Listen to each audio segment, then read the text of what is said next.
Hai anak-anak ibu semua, apa kabar? Ibu harap kalian masih tetap dalam keadaan sehat. Kembali lagi kita belajar bahasa Indonesia. Tapi sebelum kita belajar, kalian harus tetap semangat.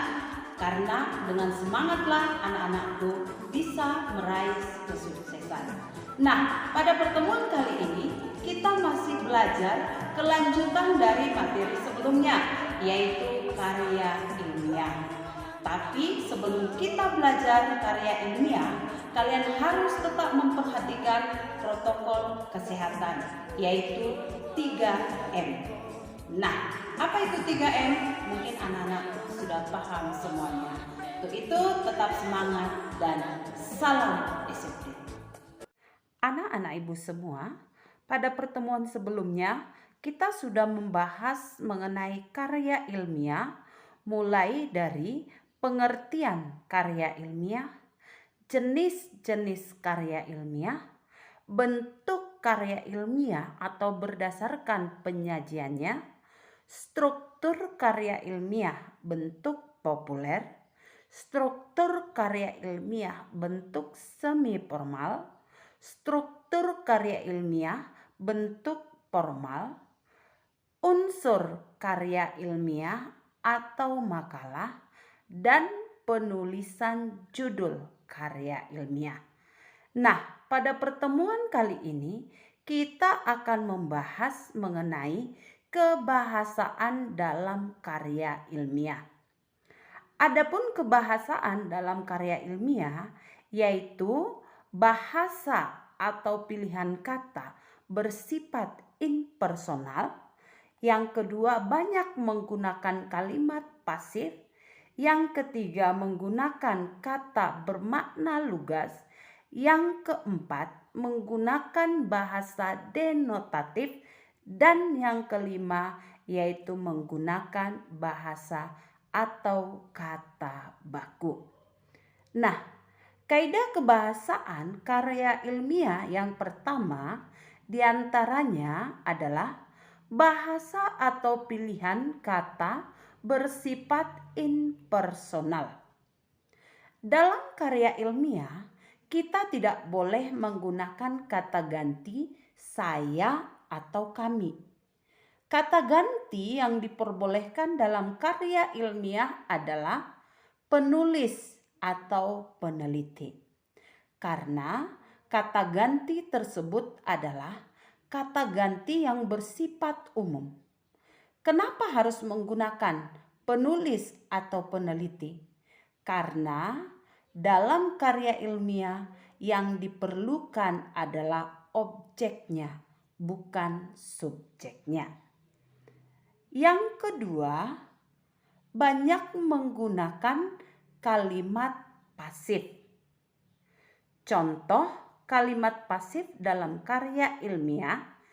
Yang pertama, di dalam penelitian ini digunakan kuesioner. Yang kedua, teknik pengumpulan data yang penulis gunakan adalah teknik observasi. Dalam kalimat pasif, ada beberapa hal yang penting yang harus Anda pahami, yaitu dalam membedakan subjek kalimat aktifnya. Jadi, perbedaan subjek dalam kalimat aktif menentukan dalam mengubah kalimat pasifnya. Adapun caranya dapat kita lihat. Yang pertama, jika subjek kalimat aktif kata ganti orang pertama dan kedua, maka cara mengubah kalimat pasifnya dengan meletakkan kata ganti di depan kata kerja dan kata kerja tanpa awalan di. Contoh, penulis mencari referensi yang mendukung penelitian dari berbagai subjek. Nah, ini contoh kalimat aktif. Yang kedua, jika subjek kalimat aktif kata ganti orang ketiga, maka cara mengubah kalimat pasifnya dengan mengubah objek kalimat aktif menjadi subjek kalimat pasif dan kata kerjanya ditambah di atau di kan. Contoh, responden mengisi angket yang diberikan peneliti. Itu termasuk kalimat aktif. Ya, mengisi. Yang kedua, angket yang diberikan peneliti diisi oleh responden. Ini sudah menjadi kalimat pasif yang diawali dengan di. Jadi ada contoh yang pertama mengisi dan contoh yang kedua diisi. Nah, berikutnya menggunakan kata bermakna lugas. Kata bermakna lugas maksudnya adalah bahasa bermakna ganda atau ambigu sangat dihindari dalam karya ilmiah. Bermakna ganda atau ambigu maksudnya makna kalimatnya lebih dari satu. Yang kedua, hal ini agar terhindar dari perbedaan persepsi terhadap suatu makna kata atau kalimat. Berikutnya, dalam karya ilmiah sering diistilahkan dengan bahasa reproduktif, yang artinya informasi yang disampaikan penulis diharapkan dapat dipahami dengan makna yang sama oleh pembaca. Dengan demikian, tidak terjadi perbedaan pemahaman atau salah tafsir. Nah, kebahasaan berikutnya yaitu ragam bahasa yang digunakan bahasa denotatif atau denotasi. Denotatif atau denotasi artinya bahasanya itu bermakna sebenarnya, bukan bermakna kiasan. Membedakan bahasa denotasi dan konotasi bagaimana? Nah, yang pertama denotasi, yaitu makna kata yang tidak mengalami perubahan sesuai dengan konsep asalnya. Kata denotasi tidak mengalami penambahan makna. Contoh yaitu bahasa denotasi. Pasukan pengibar bendera itu melakukan gerakan jalan di tempat. Melakukan gerakan jalan di tempat. Jalan di tempat artinya tidak berpindah.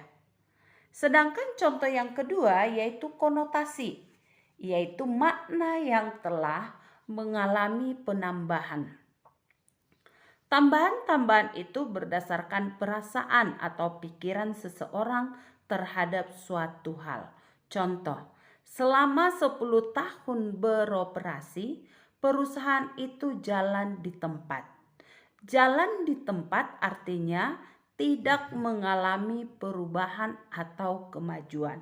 Sementara pada makna denotasi atau yang sebenarnya, jalan di tempat artinya tidak berpindah. Sementara pada konotasi pada kalimat yang kedua, jalan di tempat itu maknanya tidak mengalami perubahan atau kemajuan. Nah, anak-anak ibu, kebahasaan berikutnya yaitu menggunakan kata baku atau formal.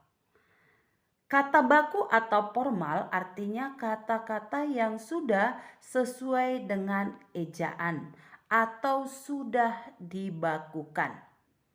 Nah, dalam karya ilmiah kita harus menggunakan kata-kata baku. Contoh kata baku yaitu risiko. Sementara yang sering kita gunakan bukan kata risiko tetapi resiko menggunakan e. Nah, resiko itu bukan kata baku tetapi yang baku adalah risiko.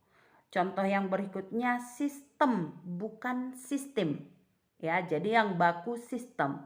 Legalisasi, kreativitas. Kreativitas itu menggunakan V, bukan F. Aktivitas, imbau, nasihat. Nah, ini contoh-contoh dari kata baku atau formal. Nah, dari penjelasan yang Ibu sampaikan, berarti ada 5 bentuk kebahasaan dalam karya ilmiah.